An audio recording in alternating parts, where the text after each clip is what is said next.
Post commander سے اجازت لے کر ہم وہاں سے نکل آئے۔ پلوشا ہمارے آگے آگے تھی، وہاں سے علام خیل تک مسلسل اترائی تھی، اس لیے ہماری رفتار کافی تیز رہی۔ سردار سارا راستہ بہت خوش تھا۔ یار راجے بس لی زونا کا باب بند ہی کرتا ہوں، وہ مجھے بہت پیاری ہے، لیکن اب تو چنارے نے مجھے ایک بیٹے کا تحفہ دے دیا ہے، ایسے موقع پر میں دوسری شادی کی بات کرتا اچھا تو نہیں لگوں گا۔ مجھے معلوم ہے چنارے بہت خوش ہوگی اور بہت بے صبری سے میرا انتظار کر رہی ہوگی۔ میں نے رندی ہوئی آواز میں مشورہ دیا، ضروری تو نہیں کہ تم جاتے ہی شادی کی بات چھیڑ دو، اگر اس چھٹی پر نہیں تو اگلی چھٹی پر کوئی اچھا سا موقع دیکھ کر بات کر لینا۔ وہ بولا، نہیں یار، چنارے مجھے بہت زیادہ پیار کرتی ہے اور لی زونا بھی، مجھے لگتا ہے کہ میں ان دونوں کے درمیان پھنس کر رہ جاؤں گا۔ لی زونا کے آنے سے چنارے ضرور واویلا کرے گی، ممکن ہے شادی کے بعد لی زونا کو بھی چنارے کی ذات کھٹکنے لگے، وہ تو یوں بھی ایک علیحدہ معاشرے کی آتی ہے، اور یہ نہ ہو دونوں کو پانے کی لالچ میں دونوں کے پیار سے محروم ہو جاؤں۔ میں نے کہا، اللہ پاک بہت زیادہ حکمت والا ہے دوست، وہ جو کرتا ہے انسان کی بہتری کے لیے کرتا ہے۔ کافی دفعہ ایسے حادثے انسان کی زندگی میں آ جاتے ہیں جنہیں برداشت کرنے کی ہمت انسان اپنے اندر مفقود پاتا ہے،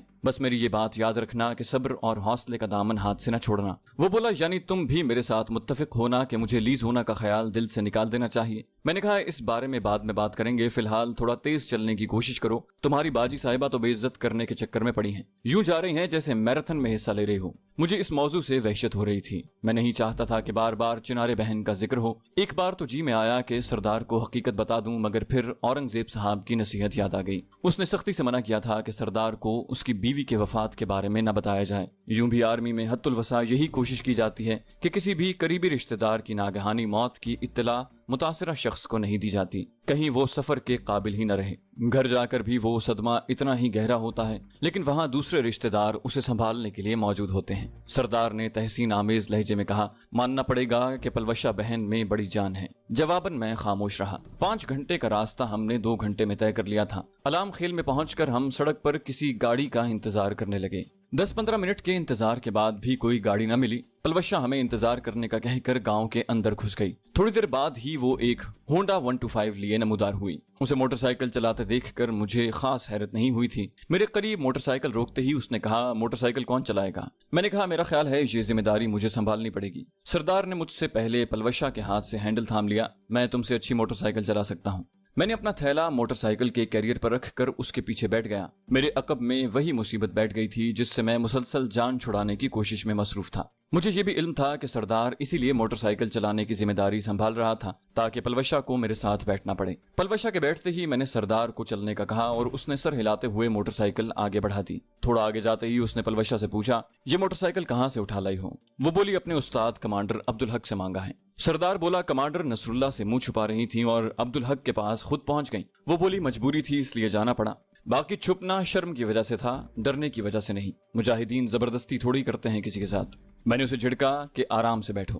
وہ بولی، ٹھیک ہے، اگر تمہیں تکلیف ہو رہی ہے تو پیچھے بیٹھ جاؤ یا موٹر سائیکل سے اتر جاؤ، میں نے تو اپنے بھائی سے بات کرنی ہے۔ اس کی بات پر میں خون کے گھونٹ بھرنے کے علاوہ کچھ نہ کر سکا اور میرے چڑھنے کی وجہ سے تھوڑا اور آگے کھسک آئی۔ اس کے ساتھ متھا مارنا دیوار سے سر ٹکرانے کے مترادف تھا۔ مجبوراً میں خاموش ہو گیا۔ انگور اڈے تک آتے ہمیں 1.5 گھنٹہ لگا تھا۔ سورج غروب ہونے کو تھا۔ انگور اڈے کی آبادی شروع ہوتے ہی اس نے سردار کو کہا، موٹر سائیکل کمانڈر نصر اللہ کے گھر کھڑی کرنا، اس لیے سیدھا وہیں چلو۔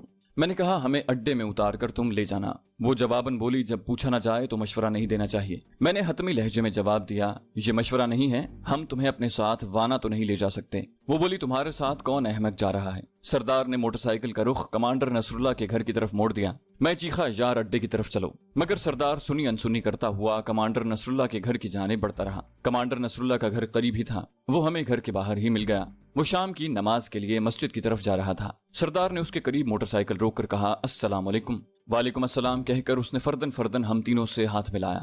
پلوشا نے کہا، استاد جی، یہ موٹر سائیکل کمانڈر عبدالحق سے مانگا ہے، اگر آپ ہماری واپسی تک اپنے گھر میں رکھ لیں تو مہربانی ہوگی۔ وہ بولے، ٹھیک ہے بیٹا۔ اس نے خوش دلی سے کہتے ہوئے موٹر سائیکل تھام لی۔ آپ لوگ کھانا تو شام کی نماز پڑھ کر ہی کھاؤ گے نا؟ پلوشا نے ہم سے پہلے جواب دیا، نہیں، ہم وانا جا رہے ہیں، اور وہ سر ہلاتا ہوا موٹر سائیکل کو ہینڈل سے پکڑ کر گھر کی جانب لے گیا۔ سوائے پستولوں اور 1 عدد آئی کام کے ہم نے اپنا باقی سامان اور ہتھیار اس کے حوالے کر دیے تھے۔ ویگن اڈے کی طرف قدم بڑھاتے ہوئے میں فیصلہ کن لہجے میں بولا، سردار، تمہارے جانے کے بعد میں اسے 1 سیکنڈ بھی اپنے قریب نہیں پھٹکنے دوں گا۔ سردار کے کچھ کہنے سے پہلے وہ ترکی بترکی بولی، میرا دماغ خراب ہے کہ تم جیسے بے اعتبار شخص کے ساتھ اکیلی رہوں۔ میں نے کہا، احسان ہوگا تمہارا، اور تلخی سے کہتے ہوئے میں قدموں کی رفتار تیز کرتے ہوئے ان دونوں سے آگے نکل گیا۔ ہماری خوش قسمتی کہ ہمیں ویگن اڈے میں داخل ہوتے ہی ایک تیار ویگن مل گئی۔ سواریاں نماز کی ادائیگی کے بعد اندر بیٹھ رہی تھیں، عقبی نشست خالی پڑی تھی۔ کنڈکٹر نے ہمیں دیکھ کر خوشی کا اظہار کیا۔ ہمارے بیٹھتے ہی ڈرائیور نے ویگن آگے بڑھا دی۔ کوشش کے باوجود ہم ڈیرہ اسماعیل خان جانے والی گاڑی نہیں پکڑ سکے تھے، مجبوراً ہمیں ہوٹل میں رات گزارنا پڑی۔ بستر پر لیٹتے ہی سردار نے کہا، تم نے یہ تو بتایا نہیں کہ چھٹی کتنی ہوئی ہے؟ میں نے فوراً کہا، مہینہ۔ وہ بولا، گویا میں 1 ماہ سلطان خان کے ساتھ رہ سکتا ہوں۔ میں نے سوالیہ لہجے میں کہا، سلطان؟ وہ بولا، ہاں، سلطان خان ولد سردار خان۔ اور معلوم ہے میں نے اور چنارے نے پہلے سے طے کیا ہوا تھا کہ بیٹا ہوا تو چنارے نام رکھے گی اور بیٹی ہوئی تو میں، اور اس نیک بخت نے بیٹے کے لیے سلطان نام چن رکھا ہے۔ میں نے دکھ کی لہر کو سینے میں دباتے ہوئے دھیرے سے گہرا سانس لیا۔ وہ بولا، قسم سے میرا دل چاہتا ہے اڑ کر گھر پہنچ جاؤں۔ پلوشا نے کہا، بھائی یہ آپ کا پہلا بیٹا ہے نا؟ وہ بولا، ہاں پلوشے، یہ تمہارا پہلا بھتیجا ہے۔ وہ بولی، میری باجی کو میری طرف سے بہت بہت مبارک دینا۔ سردار نے اس بات میں سر ہلایا، ضرور۔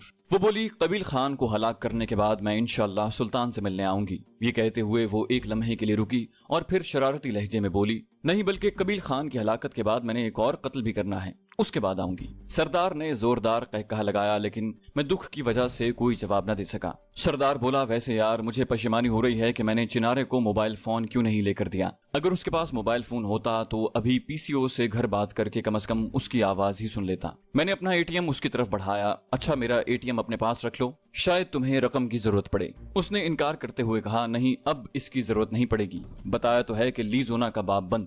میری آواز بھرا گئی۔ $5000 تمہیں دینے کا وعدہ کیا تھا، چاہے وہ لیزونا کے حصول کے لیے استعمال کرو، چاہے کسی اور مقصد کے لیے۔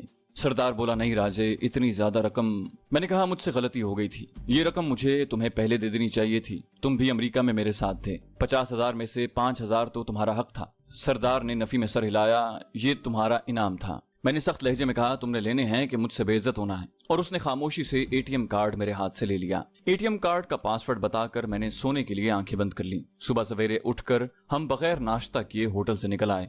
ویگن اڈے پہنچ کر بھی ناشتے کا موقع نہ مل سکا کہ ویگن جانے کے لیے تیار تھی۔ سردار نے اپنا پستول میرے حوالے کرتے ہوئے مجھ سے معانقہ کیا اور کان میں سرگوشی کرتے ہوئے کہا، میری چھوٹی سی بہن کا خیال رکھنا۔ میں اسے جواب دینے کی پوزیشن میں نہیں تھا۔ مجھ سے علیحدہ ہوتے ہوئے اس نے پلوشا کے سر پر ہاتھ رکھا اور ویگن میں بیٹھ گیا۔ ویگن چلنے تک ہم وہیں کھڑے رہے۔ ویگن کے اڈے سے نکلتے ہی وہ مجھ سے مخاطب ہوئی، اب مجھے اصل بات بتاؤ۔ میں نے حیرانی سے اسے گھورا، میں سمجھا نہیں۔ وہ بولی، سردار بھائی کے گھر میں کیا مسئلہ ہے؟ میری حیرانی برقرار تھی، تمہیں کیسے معلوم ہوا کہ اس کے گھر میں کوئی مسئلہ ہے؟ وہ بولی، اس سوال کو رہنے دو، جو پوچھا ہے وہ بتاؤ۔ میں نے کہا، اپنا لہجہ درست کرو اور چلتی پھرتی نظر آؤ۔ سختی سے کہتے ہوئے میں اسی ہوٹل کی طرف بڑھ گیا جہاں رات گزاری تھی۔ ویگن اڈے سے نکلتے ہی میں نے پیچھے مڑ کر دیکھا، وہ مجھ سے 2-3 قدم پیچھے اطمینان سے چلی آ رہی تھی۔ میں نے اسے جھڑکنے کے انداز میں کہا، تمہاری سمجھ میں میری بات نہیں آئی؟ وہ شوخی سی ہنسی، کیوں بلا وجہ توانائی ضائع کر رہے ہو؟ میں اپنے ہونٹ کاٹتے ہوئے اسے گھورنے لگا۔ اس نے نظریں چرانے کی کوشش نہیں کی تھی، اپنی موٹی موٹی سیاہ آنکھیں میری آنکھوں میں ڈالے وہ بھی للکارنے کے انداز میں مجھے گھورتی رہی۔ مجھے خاموش کھڑا دیکھ کر اس نے دوبارہ زبان کھولی، اگر میں یوں ہی تمہارے پیچھے پیچھے چلتی رہی تو تم میرا کیا بگاڑ لوگے؟ مجھے اس پر حقیقت میں غصہ آنے لگا تھا۔ تمہیں شاید اپنی عزت پیاری نہیں ہے۔ اس کے لبوں پر خوبصورت مسکراہٹ نمودار ہوئی۔ مجھے نہ صحیح، تمہیں تو میری عزت پیاری ہے نا، بس اتنا ہی کافی ہے۔ میں نے بمشکل اپنے غصے پر قابو پاتے ہوئے کہا، دیکھو جب سردار آئے گا تو تم بھی واپس آ جانا۔ مجھے آگے بڑھنے کا اشارہ کرتے ہوئے وہ بے پرواہی سے بولی، چھوڑو مذاق کو اور چلو، ناشتہ بھی کرنا ہے۔ میری سمجھ میں نہیں آ رہا تھا کہ اسے کیسے منع کروں۔ نہ تو وہ میرے غصے کی پرواہ کر رہی تھی اور نہ نرم لہجہ اس پر اثر کر رہا تھا۔ سر جھٹک کر ایک بار پھر چل پڑا۔ وہ میرے ساتھ قدم بڑھاتے ہوئے بولی، بندے کو اتنا کھڑوس نہیں ہونا چاہیے۔ میں نے کہا، تمہیں کسی نے بات کرنے کی تمیز نہیں سکھائی؟ وہ اطمینان سے بولی، تم سکھا دو۔ مجھے خاموشی میں ہی عافیت نظر آئی۔ مجھے خاموش دیکھ کر وہ کہنے لگی، چلو ناشتہ کرتے ہیں، قسم سے سخت بھوک لگی ہے۔ میں نے تنزیہ لہجے میں پوچھا، پیسے ہیں جیب میں؟ وہ منہ بناتے ہوئے بولی، اگر ہوتے تو تم جیسے کنجوس کی منتیں کرتی۔ اس کی طرف متوجہ ہوتے ہوئے میں نے سنجیدگی سے پوچھا، اچھا میری جان چھوڑنے کے کتنے پیسے لوگی؟ اس نے وضاحت چاہی، تمہارا مطلب ہے قبیل خان کو مارنے کے بعد تمہاری جان بخش دوں؟ میں نے کہا، نہیں، ابھی کہیں دفع ہو جاؤ۔ وہ بولی، اس کے لیے رقم کے ساتھ کچھ اور بھی چاہیے ہوگا۔ میں نے کہا، کیا؟ وہ بولی، 1 لاکھ، گلاک پسٹل اور سائلنسر اور مخابرہ۔ میں نے کہا، مجھے پہلے صرف شک تھا کہ تمہارا دماغ خراب ہے۔ وہ بولی، تم ساری زندگی شک میں ہی پڑے رہنا۔ میں اس کی بات کا جواب دیے بغیر آئی کام سیٹ نکال کر 1 الفا کو پکارنے لگا۔ یوں تو وہ شام کے وقت آئی کام سیٹ آن کرتا تھا، لیکن آج چونکہ اسے ہماری آمد کے بارے میں معلوم تھا، اس لیے مجھے امید تھی کہ وہ میرا انتظار کر رہا ہوگا۔ میرے اندازے کے مطابق جلد ہی اس کا جواب آنے لگا۔ رسمی گفتگو میں پڑنے کی بجائے اس نے فوراً میری جگہ کے بارے میں پوچھا اور میں نے بس اڈے کے قریب موجود اس ہوٹل کا نام بتا دیا جس جس کے سامنے ہم اس وقت کھڑے تھے۔ اس نے کہا ٹھیک ہے وہیں رکو، میں آ رہا ہوں۔ ہمیں بمشکل 15-20 منٹ انتظار کرنا پڑا ہوگا۔ سفید رنگ کی ڈبل ڈور ہمارے ساتھ آ کر رکی۔ وہ گاڑی میں اکیلا تھا۔ مجھے بیٹھنے کا اشارہ کر کے اس نے اگلی نشست کا دروازہ کھول دیا۔ اس کے ساتھ بیٹھتے ہی میں نے دروازہ بند کرتے ہوئے کہا چلیں سر۔ پلوشا نے عقبی دروازے کا ہینڈل پکڑ کر دروازہ کھولنے کی کوشش کی تھی لیکن دروازہ بند تھا۔ اس نے پوچھا یہ لڑکا تمہارے ساتھ ہے؟ میں نے جلدی سے کہا اسے چھوڑیں سر اور چلیں۔ نہ جانے کیوں میں پلوشا سے بھاگنا چاہ رہا تھا۔ اورنگزیب صاحب نے اس بات میں سر ہلاتے ہوئے گاڑی آگے بڑھا دی۔ وہ وہیں کھڑی رہ گئی تھی۔ تھوڑی دور آتے ہی میں نے مڑ کر دیکھا وہ وہیں کھڑی تھی۔ اورنگزیب صاحب نے اشتیاق سے پوچھا ویسے کون تھا یہ لڑکا؟ میرے منہ سے بے ساختہ پھسلا سر گاڑی روکیں۔ وہ بولے کیا ہو گیا؟ بریک پر پاؤں رکھتے ہوئے اس نے پریشانی سے پوچھا۔ میں نے خفت بھرے لہجے میں کہا سر اس لڑکے کو ساتھ لے کر چلنا ہے۔ وہ بولے یار کیا اوٹ پٹانگ کام کر رہے ہو؟ لیکن اس کے ساتھ ہی اس نے گاڑی موڑ لی۔ میں نے میجر صاحب کی بات کا جواب نہیں دیا۔ وہ ابھی تک وہیں کھڑی تھی۔ میجر صاحب نے اس کے قریب جا کر گاڑی روک دی۔ میں نے ہاتھ بڑھا کر عقبی دروازہ ان لاک کیا۔ وہ اطمینان سے اندر گھس آئی۔ میجر صاحب کو نظر انداز کرتے ہوئے اس نے طنزیہ لہجے میں پوچھا پہلے بھول گئے تھے یا یہ دکھانا چاہتے تھے کہ تم آسانی سے مجھ سے جان چھڑا سکتے ہو؟ میں نے کہا نہیں، سوچا اس طرح شاید تم غیرت کا مظاہرہ کرو اور میرا پیچھا چھوڑ دو۔ میں نے اسے شرمندہ کرنے کی کوشش کی لیکن ایسی باتیں وہ خاطر میں نہیں لاتی تھی۔ فوراً بولی نہیں مجھے ڈر ہے، اگر میں نے تم پر نظر نہ رکھی تو تم کہیں چھپ جاؤ گے۔ آخر ایک ضروری کام کے بعد میں نے تمہیں قتل تو کرنا ہی ہے، اس وقت کہاں ڈھونڈتا رہوں گا۔ پیچھے مڑ کر میں نے اپنے ہونٹوں پر انگلی رکھتے ہوئے اسے خاموش رہنے کا اشارہ کیا اور دوبارہ سیدھا ہو کر بیٹھ گیا۔ میں نہیں چاہتا تھا کہ اورنگزیب صاحب اس کی بکواس سنیں۔ اورنگزیب صاحب نے پلوشا کی وجہ سے پوچھنا ضروری سمجھا کیا بات کر سکتا ہوں؟ میں اطمینان سے بولا ہاں انگریزی زبان میں بات کر سکتے ہیں۔ اس نے تعریفی لہجے میں کہا اوہ تم انگریزی سمجھ بول لیتے ہو؟ اور اس سے پہلے کہ میں جواب دیتا عقبی نشست پر بیٹھی پلوشا کی اطمینان بھری آواز نے میرے سر پر بم پھوڑا۔ وہ میجر اورنگزیب کو مخاطب ہوئی تو انگریزی بولنا اتنا مشکل تھوڑی ہے۔ اور مزے کی بات اس نے یہ فقرہ انگریزی میں ہی ادا کیا تھا۔ اورنگزیب صاحب نے طنزیہ انداز میں پوچھا جی ذیشان تمہارا کیا خیال ہے؟ میں نے کہا کہیے سر اس کے ہونے نہ ہونے سے فرق نہیں پڑتا۔ وہ حیران رہ گیا مطلب؟ میں اطمینان بھرے لہجے میں بولا مطلب یہ کہ آپ نے جو پوچھنا ہے یا کہنا ہے جاری رکھیں۔ وہ بولے سردار کو اس کی بیوی کے بارے میں بتایا؟ میں نے کہا نہیں سر، بس بچے کی پیدائش کی خوشخبری سنا کر بھیج دیا ہے۔ وہ بولے مشن کہاں تک پہنچا؟ جواباً میں نے خاصہ گل سے لے کر قبیل خان کی حویلی کی تباہی تک کا احوال مختصراً سنا دیا۔ اسبات میں سر ہلاتے ہوئے اس نے کہا ویسے یہ خبریں مجھ تک پہنچ گئی تھیں اور حویلی تباہ کرنے کی وجہ میری سمجھ میں نہیں آئی۔ میں نے کہا جب اس کے ملازموں کو بحالت مجبوری قتل کرنا پڑ گیا تو ہم دونوں نے یہی سوچا کہ جب ہمارا وہاں آنا ثابت ہو ہی گیا ہے تو اس کا نقصان تو کر دیا جائے۔ اس نے عقبی سیٹ پر بیٹھی پلوشا کی جانب اشارہ کیا اس لڑکے کو کہاں سے ڈھونڈا ہے؟ میں نے کہا یہ مجاہدین کا ساتھی ہے، آپ کو کمانڈر عبدالحق کا بتایا ہے نا، یہ اسی کا شاگرد ہے اور فی الحال تو رہنمائی کے لیے ساتھ رکھا ہوا ہے اس کا تعلق اسی علاقے سے ہے۔ کہتے ہوئے اس نے ایک درمیانی مگر پختہ عمارت کے گیٹ پر گاڑی روکی۔ ہارن دینے سے پہلے ہی دروازہ کھل گیا تھا۔ وہ گاڑی اندر لیتا گیا۔ گیراج میں گاڑی روک کر ہم نیچے اترے۔ اس عمارت میں چہل پہل دیکھ کر مجھے یہ سمجھنے میں دیر نہیں لگی کہ اورنگزیب صاحب کا گھر نہیں ہے۔ ہمیں ساتھ لے کر وہ ایک کمرے میں داخل ہوا۔ کمرہ کافی بڑا تھا۔ کمرے کے ایک کونے میں میز لگی تھی۔ میز کے عقب میں گھومنے والی لکڑی کی کرسی رکھی تھی جبکہ سامنے 3 فوم کی کرسیاں پڑی تھیں۔ کمرے کے دوسرے کونے میں لکڑی کا سنگل بیڈ لگا ہوا تھا۔ گویا وہ کمرہ دفتر ہونے کے ساتھ اس کی خوابگاہ کے طور پر بھی استعمال ہوتا تھا۔ شاید آپ لوگ ناشتہ کر چکے ہوں گے۔ میز کے عقب میں پڑی ہوئی کرسی سنبھالتے ہوئے اس نے ہمیں بیٹھنے کا اشارہ کیا۔ میرے کہنے سے پہلے پلوشا نے منہ کھول دیا، بالکل بھی نہیں کیا۔ میجر اورنگزیب نے مسکراتے ہوئے گھنٹی بجائی اور دروازہ کھول کر ایک آدمی اندر داخل ہوا۔ یقیناً میجر صاحب کے وہاں آتے ہی وہ دروازے پر پہنچ چکا تھا۔ وہ بولے اس لڑکے کو ساتھ لے جا کر اچھا سا ناشتہ کرا دو اور ہمارے لیے 2 پیالی چائے لے آؤ۔ پلوشا مجھے مخاطب ہوئی تم نے ناشتہ نہیں کرنا؟ میں نے کہا مجھے چھوڑو اور اپنی فکر کرو۔ وہ مزید کچھ کہے نووارد کے ساتھ باہر نکل گئی۔ میجر اورنگزیب نے پلوشا کے وہاں سے نکلتے ہی پوچھا اب بتاؤ اس لڑکے کا کیا چکر ہے؟ میں نے کہا تمام کہانی آپ کو سنا دی ہے سر، بس اتنا اضافہ کر لیجئے کہ قبیل خان نے اس کی بہن کو زیادتی کا نشانہ بنایا، اس کے بھائی اور باپ کو قتل کیا اور اب یہ ان کے قتل کا بدلہ لینے کے لیے بےتاب ہے۔ اورنگزیب صاحب کے لہجے میں ہلکی سی تشویش تھی۔ مجھے تو یہ قابل بھروسہ نہیں لگ رہا۔ میں نے دل کی آواز پر لبیک کہتے ہوئے اس کی طرفداری کی، میں مطمئن ہوں۔ وہ بولے ایسا نازک اندام لڑکا آپ لوگوں کی کیا مدد کرے گا؟ مجھے تو لگتا ہے کسی کے ذرا سا جھڑکنے پر آپ لوگوں کا سارا کچھا چٹا کھول دے گا۔ میرے چہرے پر دھیمی مسکراہٹ نمودار ہوئی۔ سر اس کا نام پلوشا ہے اور یہ لڑکا نہیں لڑکی ہے، اور یقین کریں میں اس کے ہاتھوں مرتے مرتے بچا ہوں۔ بس تکا ہی لگ گیا تھا کہ میں اسے بے ہوش کرنے میں کامیاب ہو گیا، ورنہ اس نے میرا کام کر دیا تھا۔ اور اس کے بعد میں نے اس کی حقیقت اگلوانے کے لیے اس پر اتنا تشدد کیا کہ اتنا تشدد کوئی عادی مجرم بھی برداشت نہ کرتا،